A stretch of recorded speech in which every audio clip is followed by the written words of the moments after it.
Good afternoon. This is Dr. John Ray. This is November 7th, 1984, and the subject of this tape will be the healing crisis. I'd first of all like to start with what we call Hering's Law of Cure, which has been around for a number of years and is accepted by all those who are in the natural healing field. Hering's Law of Cure states the following: all cure starts from within out and from the head down and in reverse order as the symptoms have appeared. I would like to take this Hering's Law of Cure and expand that, reporting what we have observed over many years of work in the field of body electronics. And we'll simply call this the law of healing crisis. A healing crisis or cure will begin from within out. In reverse order chronologically as to how the symptoms have appeared, tempered by the intensity of the trauma. Now, let's look at this for a moment. It will deal with the head down. We agree with that.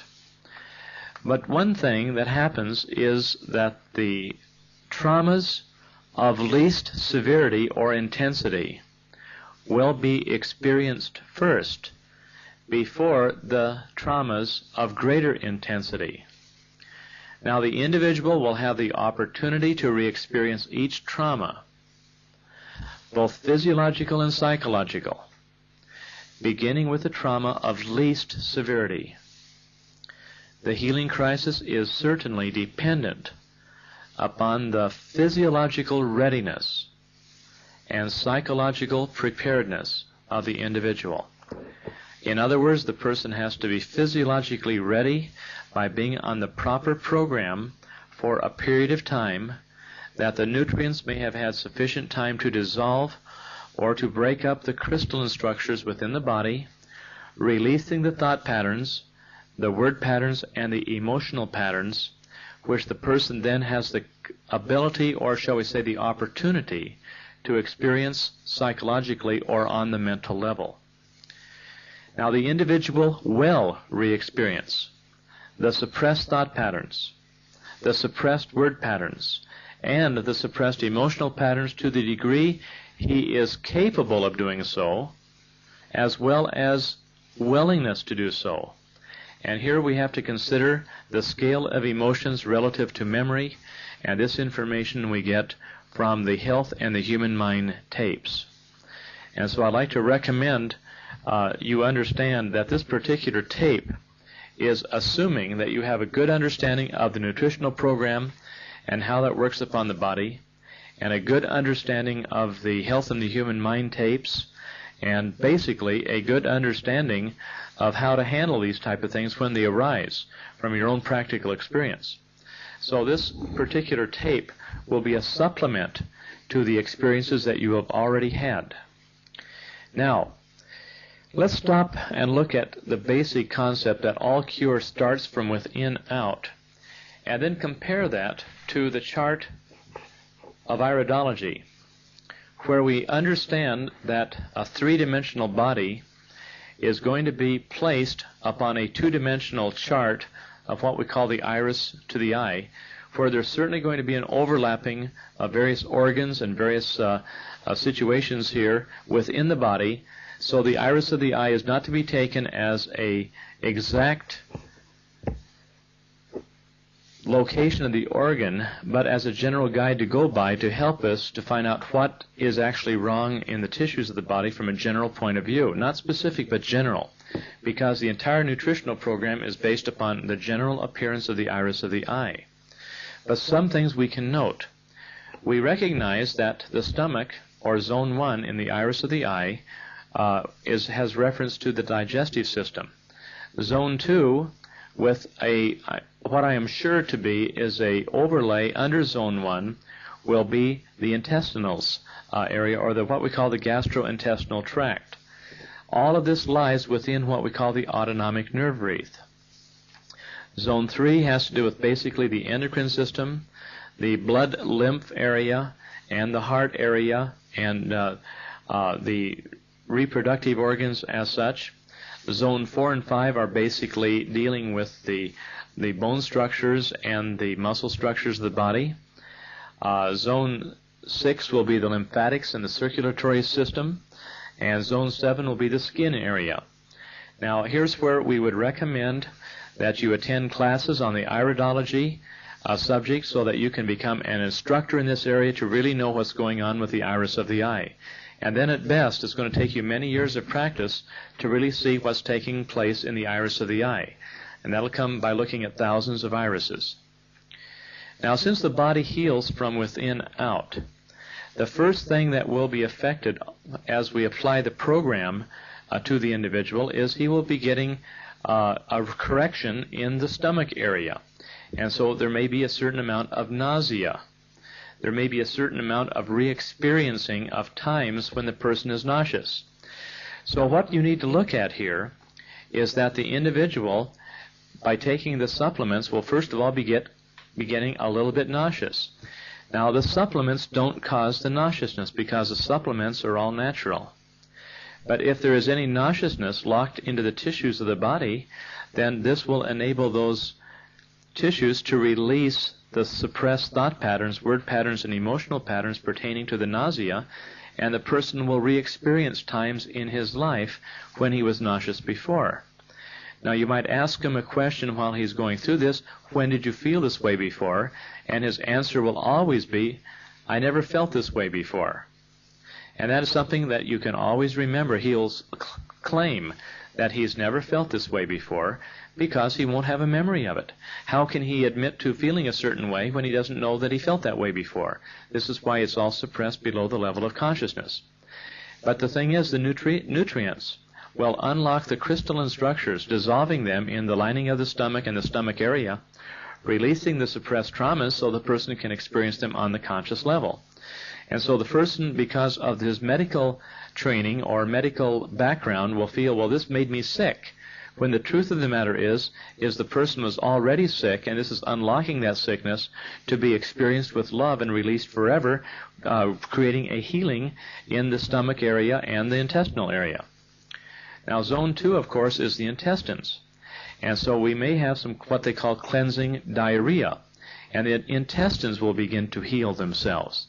And here's where, if you remember from the Ray Program 1 tape, which is that one tape on the nutritional program, the things to look for at this point in time will be the healing of the intestinal tract, and at that time the body will first of all start passing the little corn-like things, which from any endocrine book will be described as a carcinoid tumor. Go to your endocrinology books and look under the carcinoid syndrome, and it will tell you exactly what these little corn-like things, which were attached to the lining of the intestines, what these actually are. Now, these can come out several hundred of them over a period of time, 20 or 30 at a time, while a person is experiencing the cleansing diarrhea. Now, this is a cleansing diarrhea. The nutritional program didn't cause the diarrhea. It's the body's natural way of purging itself of the toxins and poisons which are released by the program. Now, after the corn comes, then we get what looks like a swollen corn, which jokingly we call hominy. And this is where it looks like a corn kernel has been soaked and it's expanded, and it starts moving into kind of a puffball. And when it gets into the puffball stage, it turns white from an amber to a white, and then gets little black feelers on it, and this we call fuzzies.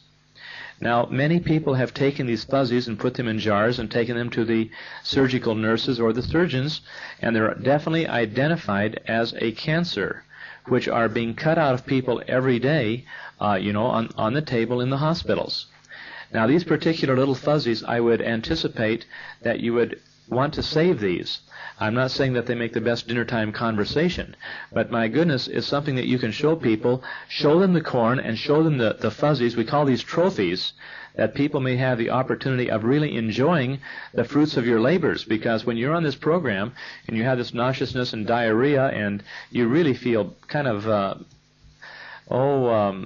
little fragile for a while, while you're going through this, it's nice to have these little things on hand to show what you at one time had. Now remember, it's better out than in. Now after the fuzzies are passed, then you get, if you've had problem with intestinal cancer, you'll start passing little things, look like little gray liver-like things with feelers on them where they've been attached to the inside of the intestines. You may cough these things up, where we've had people who have coughed these things up with maybe about 1/4 of a cup of blood each time as they're getting rid of these great big liver-like things which have been attached to the walls of the stomach. So the thing is you have to be aware that if there is a real pathological problem in that body, we have to be careful to know that when the body purges itself of these type of attachments to the gastrointestinal tract, that we might have a little bit of blood attached to that. And so this is no time for a squeamish area. Now, a little wisdom here. We're not playing around with something that is, shall we say, easy to do. When that body regenerates, there's going to be a healing or a cleansing of anything which would keep it from regenerating. And here's where I would definitely recommend staying near people who are trained in natural healing techniques. If somebody gets their tail in a knot over you going through a healing crisis, then by all means you should be close to a doctor trained in natural healing techniques, that they may be able to take care of you and not be sent to a hospital where you probably have other problems entering in. Many times a person will be taken to a hospital, and the doctors do not understand natural healing. The only training they have is in drugs and surgery, and so they are the last people to go to. But you must find yourself a doctor who is trained in holistic type material, who understands the natural healing techniques. There are a few of them around. And many of your medical doctors are frankly recognizing that surgery and drugs are not the answer, and they're moving very rapidly toward alternative type healing techniques which encompass a holistic type program. Your naturopathic physicians are fully trained in these areas and can be of great service to you. Now, after the diarrhea has been passing, the corn and the fuzzies and these little liver-like things, the next things we run into are what we call the fecaliths, which are the hardened fecal matter which has been literally through constipation, has been forced into these outpouchings or herniations, if we can use that expression, in the mucosa of the intestinal wall, which have been forced through the, shall we say, a breaking open of the circular muscle structures around the intestines. And it's just like putting your finger through an inner tube and pushing it out, and it goes through the circular muscle structures and then gets all filled up with this, with fecal matter, okay? Then it hardens. And then sometimes it scars around the outside of that, and then it becomes kind of isolated and becomes what they call a diverticulosis, which is the presence of these diverticulum, which is the outpouching in the intestinal wall filled with fecal matter. Now, after a while, if these become infected, this becomes diverticulitis, and it can become very painful. Now, while the person continues to have a healing going on from the inside out, remember, the walls of the intestines are going to heal and will begin to expel these fecaliths. We had one person just recently who has, by actual count, has passed over 1,000 fecaliths. Now remember, these outpouchings or herniations can be throughout the entire, it can be in the esophagus, it can be in the small intestine, it can be in the large intestine, it can be in the rectal area, and so it can be anywhere throughout the entire gastrointestinal tract. But this person, by actual count, passed over 1,000, and they feel better than they have in their entire life. These fecaliths now, when they pass, they look like a swollen herb capsule. And if you get them, they're kind of black or brownish, looks like a rabbit pellet, or you know what I mean.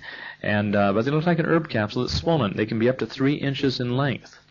Now, when the person starts passing these, the small ones pass first, and then you get up to ones an inch long. And then if there are any large ones there where you've had some severe constipation and disorders in the intestine, we had one person, after several days of excruciating pain, passed 7 diverticuli, as we call them jokingly, the fecaliths. He passed 7 of them, each one of them 3 inches long, about the size of your middle finger. Now, when he passed those, he was actually hemorrhaging, because as that was being pulled out of the intestinal wall, to him he described it like a tree trunk with a root system. And when those things are being ejected from the intestinal wall, frankly, it was quite an experience for him, because he was bleeding quite a bit from the rectum. And he thought he was hemorrhaging, and I told him to go to the hospital. He refused to go to the hospital. And he upped the program to double, and then passed these 7 huge fecaliths under tremendous duress and pain. Now, that's the extreme end of it.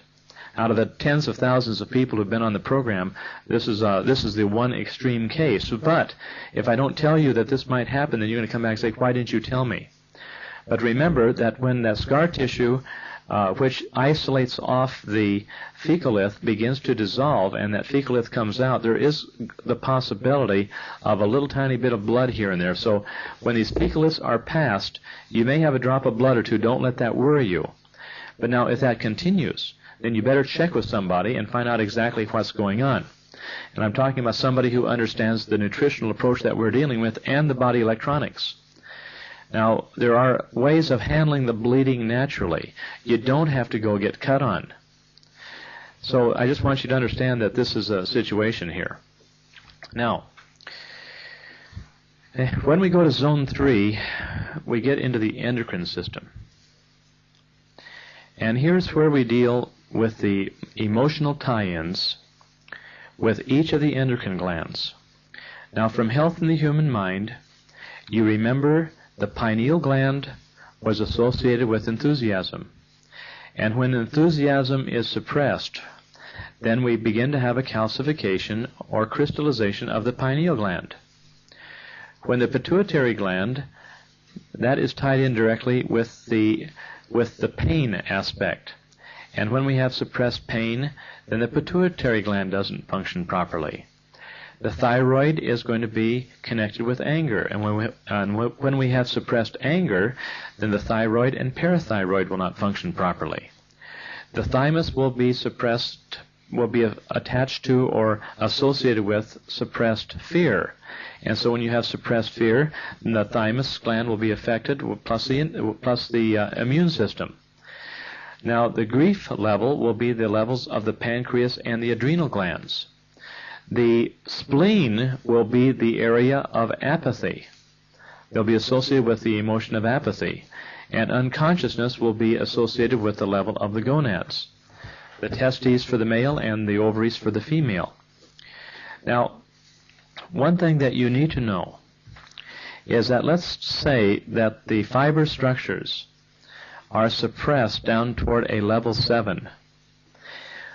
When the fiber structures start moving up from level 7, which is where they're submerged into the pigment layer of the posterior portion of the iris of the eye, when they start moving up there, we have then a situation arise where the endocrine gland of the testes and the ovaries, which are associated with level 7, will begin to be activated.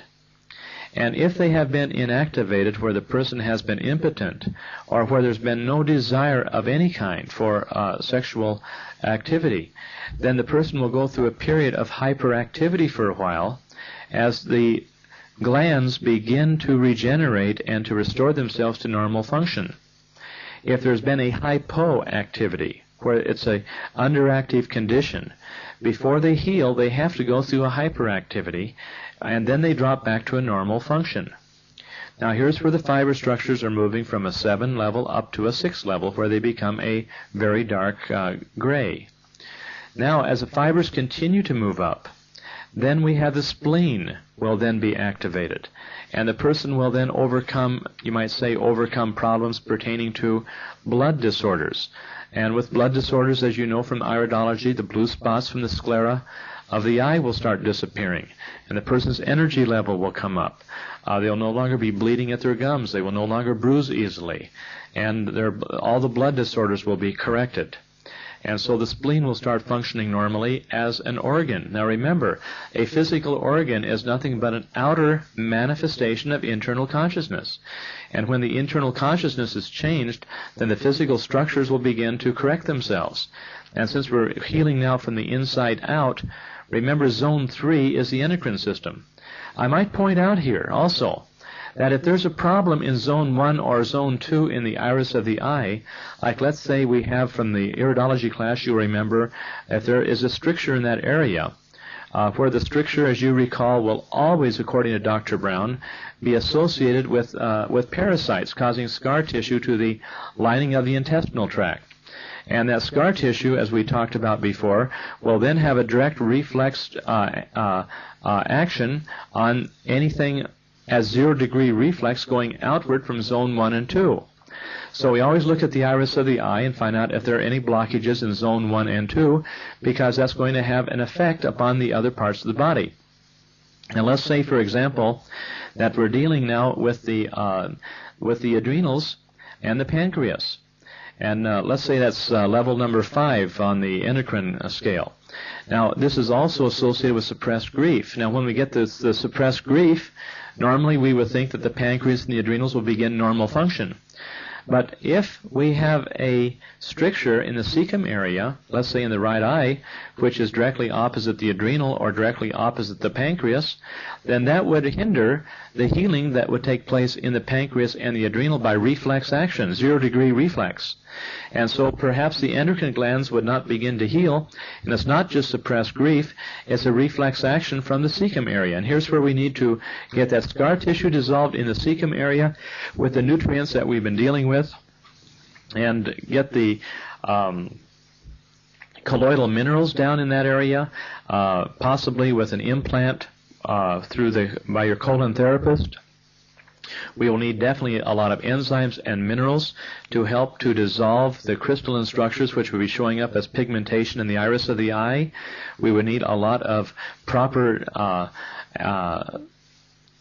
nutrients there to rebuild the tissue, a lot of calcium, a lot of B complex, a lot of magnesium from chlorophyll.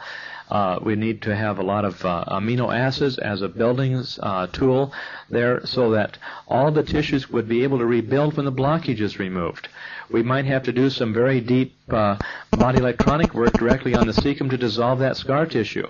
We might need the Schweitzer formula in there to help dissolve that scar tissue. So there's many things that we need to work with to dissolve that scar tissue, so that it would no longer hold back a healing crisis on the pancreas and the adrenals, to where for a while, as they come up into a reactivation, you're going to have definitely a hyperactivity take place in both the adrenal and the pancreas, which can throw everything into a turmoil in the body for a while until it settles out and becomes normalized. Now, you don't stop the program when the hyperactivity begins.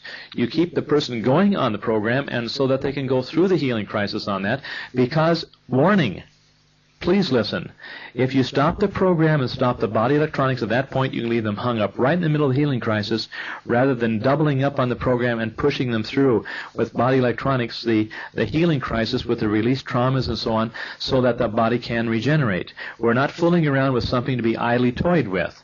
We need to have all the knowledge we can, and that's why these tapes are being made available to you. Be sure to get to Health Watchers cassettes and get some of these tapes ordered for your friends so that they can truly understand how the healing crisis works. Now, as the fiber structures start moving up in the iris of the eye, and as the person is coming up the scale, the emotional scale, and as the crystals are being dissolved in the various endocrine glands in order of their person's ability to handle it, they're going to come up from the grief level up to fear level, and then the immune system is going to work. When the immune system begins to function normally, then the person who has never had fevers will start having fevers. And at that time, when the person starts having fevers, we have to know how to differentiate between a healing crisis fever and a fever that may be there because the person has been unable, because of the lack of nutrition and so on, they may have a real problem that we have to break. So we put our hand on the forehead, and we move that hand away from the forehead about 1/4 of an inch. If the person, say, has a fever and we move the hand away from the forehead, we'll feel two things. One is either a hot feeling on the hand or a cool, like a cool breeze on the hand. Now, if it is a cool breeze on the hand, it's a healing fever. Leave it alone, get the person, have them drink a lot of liquids and so on, and just keep them, just hold their hand until it's over. If it is a hot hand, then this is a fever that we need to break. And this is something that we need to deal with directly and go in there with the natural herbs and different types of healing techniques and heal the fever. Under no circumstances should we ever use a drug unless it is to save a person's life. Now, if it is to save a person's life, then we look at that as a general out in battle, and he's going to sacrifice, shall we say, one platoon or a battalion over here, that the whole army may then retrench itself and then go out and win the war. The same thing is true with using a drug. The drug will suppress the symptomology, and while that symptom is being suppressed by the drug, the person can gradually build their body back up again so that they have enough preparedness on the physiological level in order to go through the healing crisis. No matter how psychologically prepared they are, if the body isn't physiologically prepared, then any healing crisis will be incomplete and they can run into trouble. That's why we need to recognize that there's a time, place, and purpose for all things under heaven, and it's going to take a wise individual, it's going to take a wise person to know when do we use natural healing techniques, when do we use suppressing type drugs. Now, the true healer will only use suppressive type drugs in the case of an emergency to help the individual to regroup himself and retrench himself to go off then to using proper procedures of nutrition to win the war, so to speak. Anyway, we're on the level of the immune system, we're on the level of fear, and as the fear is released through the body electronics, then the immune system will kind of go through a period of time where it'll be a little unstable and you'll have the healing fevers. Now, one thing that'll happen with a fever, let's say a child had scarlet fever as a child or some high fever, that will actually impair the lymphatic tissue inside of the small intestine area, which will have direct reflex to the thyroid. And some people will have thyroid difficulties due to the 0-degree reflex between what we call the Peyer's patches and the thyroid gland. And so as the person goes through the healing crisis and re-experiences the fever, then the Peyer's patches area will heal, which was affected by the high fever, and then the thyroid will begin to function normally. And so the thyroid is the suppressed anger, and the thyroid and the parathyroid go together. Now, many people who have suppressed anger, of course, will have arthritic conditions and calcification buildup in the joints. The parathyroid, which controls calcium metabolism, will not be functioning normally. And they'll be so angry for one reason or another that the joints will swell up and become stiff. And if that's tied in with suppressed fear, then the body will bloat up because of the water content. The lymphatics are not working properly, or the adrenals aren't functioning because of suppressed fear, and the aldosterone from the adrenal gland will not be working as a catalytic agent to convert the potassium to the sodium to the potassium in the body, so that we'll have a cooling effect, and so the sodium will be used up, so it's not going to create a drawing of water into the system. We know that people who are sick oftentimes have adrenal letdown problems. Their adrenals are not functioning properly. And we do need that aldosterone to convert the sodium in the body into the potassium that the body might retain healthy and have the proper electrolyte balance. Anyway, the thyroid, which will be suppressed grief. If the thyroxine level is low, as we talked about before, we will have the increased cholesterol lipid buildup, and we'll have the increased mucoprotein buildup. And so when we correct that thyroxine, and the thyroxine is used as a chelating agent in combination with your magnesium, and so we'll need an awful lot of magnesium while the body is going through the healing crisis and getting rid of the suppressed anger. And so we'll need a lot more chlorophyll, which has your magnesium as the central mineral in the chelated form of chlorophyll. Chlorophyll is a chelate of magnesium. And so we need a lot more magnesium, so that can be used in conjunction with the thyroxine as a chelating agent. Okay, as the body continues to move upscale and it comes up to, as the fiber structures come up to the bright white at the second level, at that point in time the person is going through pain and the pituitary will be affected.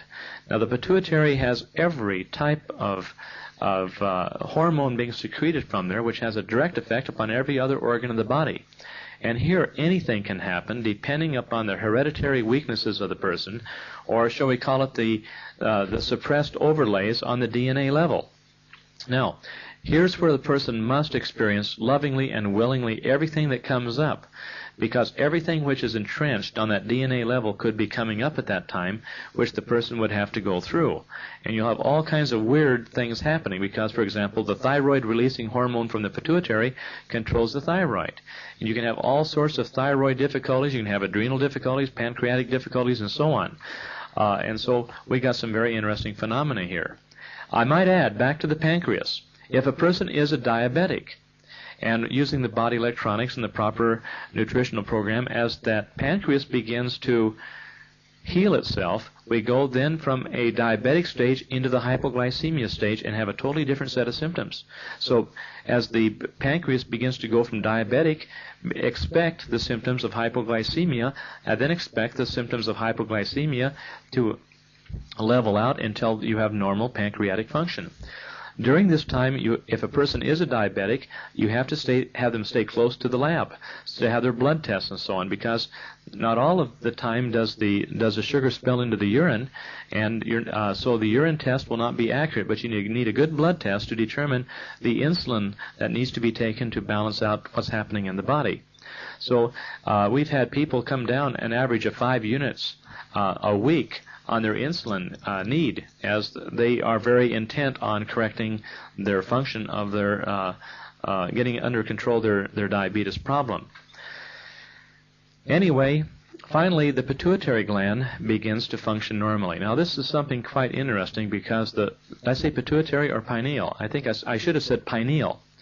When the pineal gland begins to function normally, then this controls the melatonin secretion. The melatonin is released in response to darkness.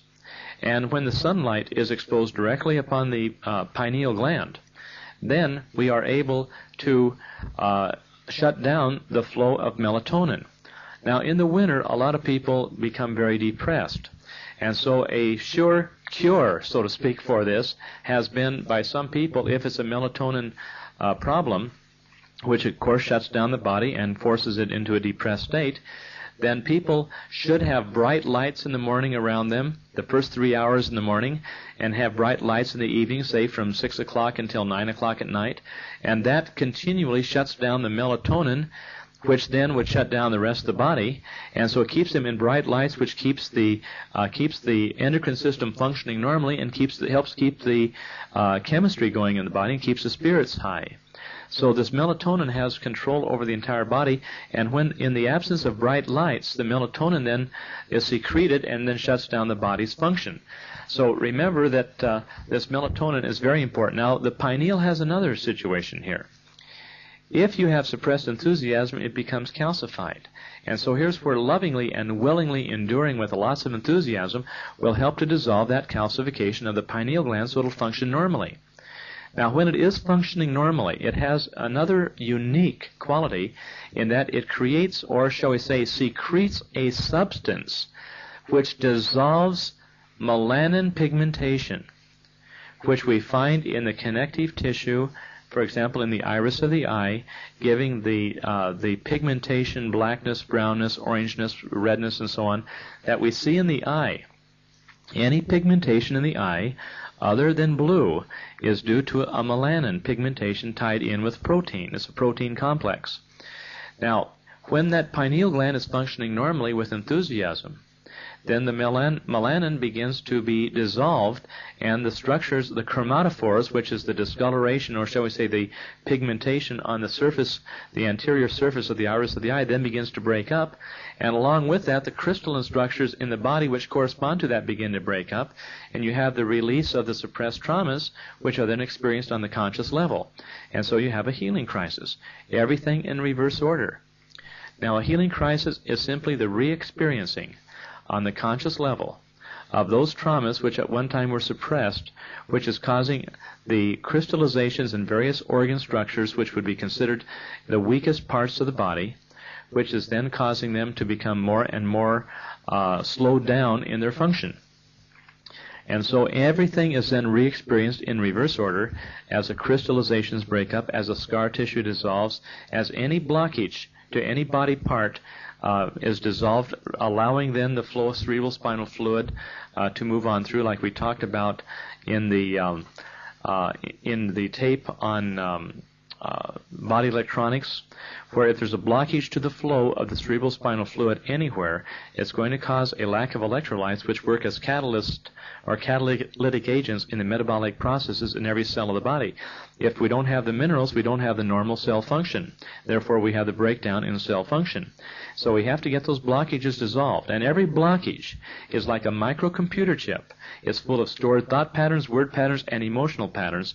And when those are released nutritionally, the thought patterns are released, the word patterns are released, and the emotional patterns are released, which are then experienced on the conscious level and released through the transmuting power of love.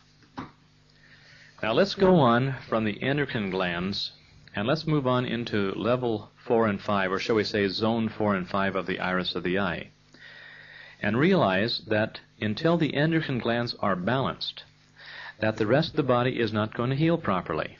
Now let's go back and look at the idea of Herring's law of cure, that all cure starts from within out.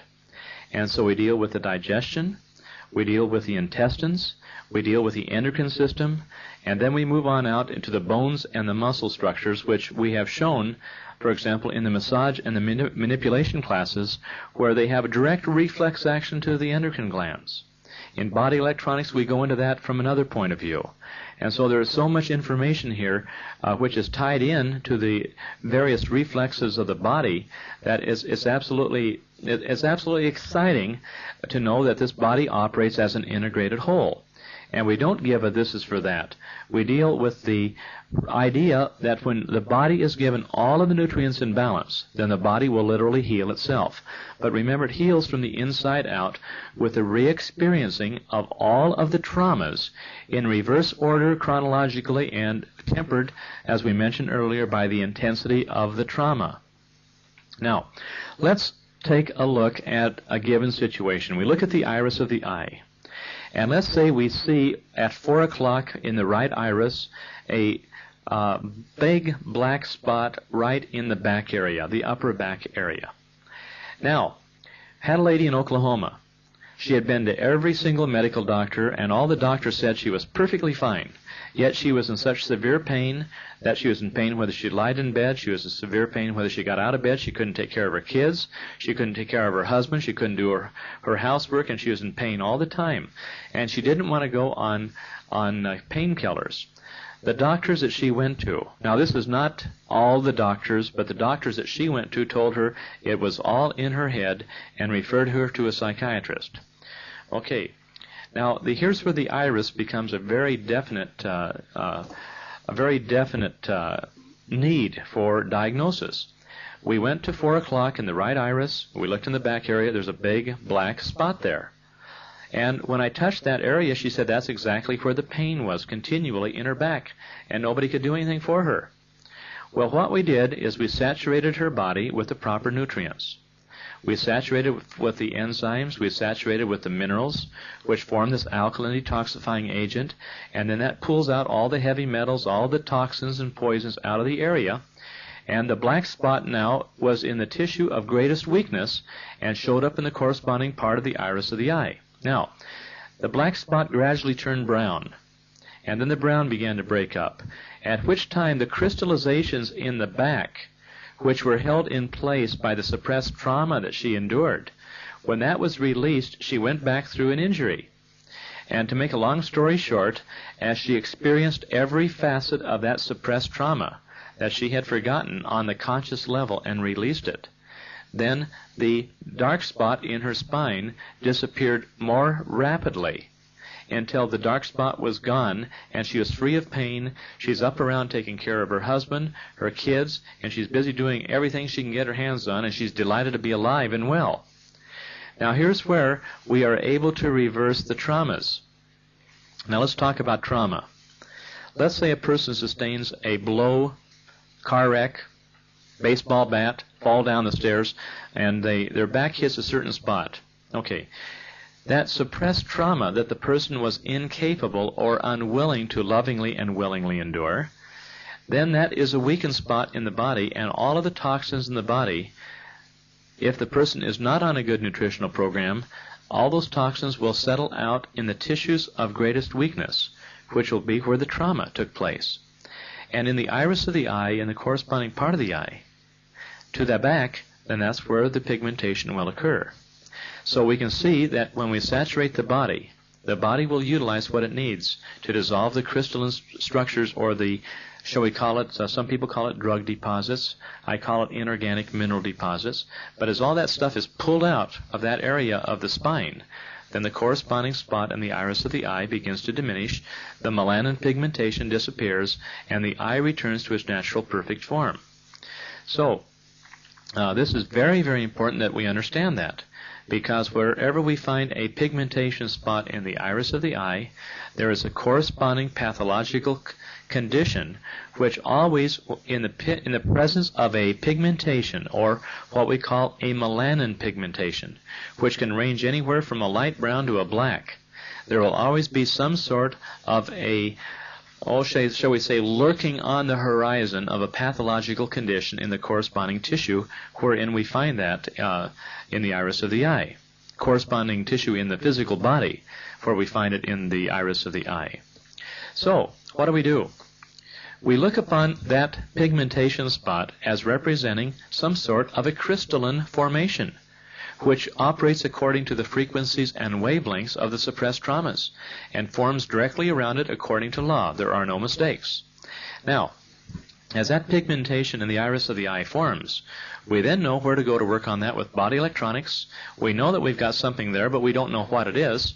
But we do know that if we go to work on that and the person re-experiences on the conscious level the traumas that are released by the dissolving of that particular problem area, then they'll go through a healing crisis where the trauma, which gave shock to the body perhaps,